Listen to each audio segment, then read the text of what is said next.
Yeah, I mean, you look at Deutsche Bank as an example, and it seems that whenever there is a scandal breaking, that name is always right at the forefront. So it's maybe not too surprising to see some of these names reappearing once again. Also, the kinds of activity that we're talking about here, again, it's the type of thing which I'm not sure if anyone's going to be too surprised about. The only thing that many of these banks have in their favour is that the activities that have been reported took place up until 2017. So that at least gives the impression that these compliance teams have been beefed up and that a lot more effort is being pushed and time and money is being spent on trying to reform some of these practices and conduct things the right way rather than kind of turning a blind eye to a number of these lucrative transactions. And hopefully the enforcement agencies will play a huge part in ensuring that this is the case, because these are the types of activities which no one wants to be involved in, at least when they become public.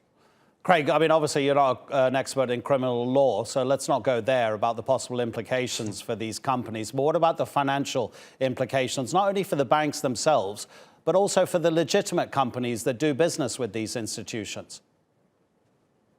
Yeah, absolutely. I mean, I think the reputational damage that was inflicted on many of these companies, many of these financial institutions since the global financial crisis was extremely severe. And it seems they've spent the last 5 years rebuilding trust and rebuilding their reputation among the general public. So this is just another step back, another reminder of the kinds of activities which they've been involved in the past, which has created the bad reputation which they have carried with them. And like I say, the saving grace here is the fact that this primarily took part during that period, which we know that we've seen a lot of these investigations have been conducted in up until 2017.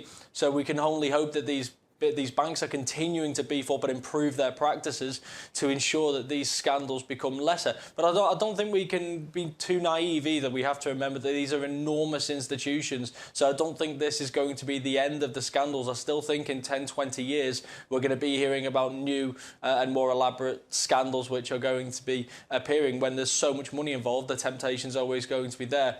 But we can only hope that, like I say, these banks continue to improve their practice, improve on their compliance departments so that they can avoid being caught up in too many of these going forward. Craig, really appreciate it. And also thanks for sticking through the technical difficulties and coming back to us. Craig Erlam in London.